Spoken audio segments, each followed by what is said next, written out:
যুক্তরাষ্ট্রে ভয়াবহ বন্যায় ২৮ শিশুসহ মৃত বেড়ে ৮২। বিস্তারিত দেখুন অগ্রযাত্রার ডেস্ক রিপোর্টে।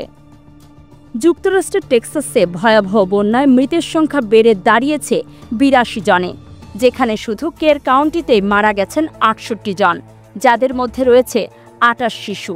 এখনও নিখোঁজ রয়েছেন অনেকে। টেক্সাসে বন্যায় প্রাণ হারানোদের অধিকাংশই শিশু হওয়ায় ক্ষতটা যেন আরও গভীর। এখনও আশায় বুক বাঁধছে নিখোঁজ ব্যক্তিদের পরিবারগুলো। যদি কোনোভাবে খোঁজ মেলে জীবনের, টেক্সাসে ভয়াবহ বন্যায় হতাহতের সংখ্যা বাড়ছেই। সবচেয়ে বেশি মৃত্যু কের কাউন্টিতে।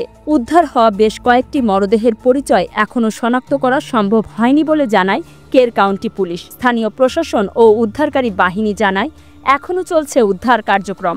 নিখোঁজদের সন্ধানে মোতায়েন রয়েছে হেলিকপ্টার, ড্রোন ও নৌযান। হাসপাতালগুলোতে জারি করা হয়েছে জরুরি সতর্কতা। নিখোঁজ সবাইকে খুঁজে না পাওয়া পর্যন্ত উদ্ধার কাজ অব্যাহত থাকবে বলে জানায় সংশ্লিষ্ট কর্তৃপক্ষ।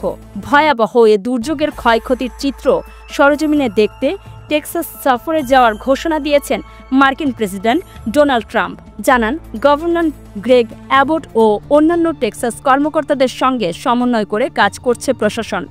এই বন্যাকে শতাব্দীর ভয়াবহ দুর্যোগ আখ্যা দিয়ে একসঙ্গে বিপর্যয় মোকাবেলার আহ্বান জানান ট্রাম্প।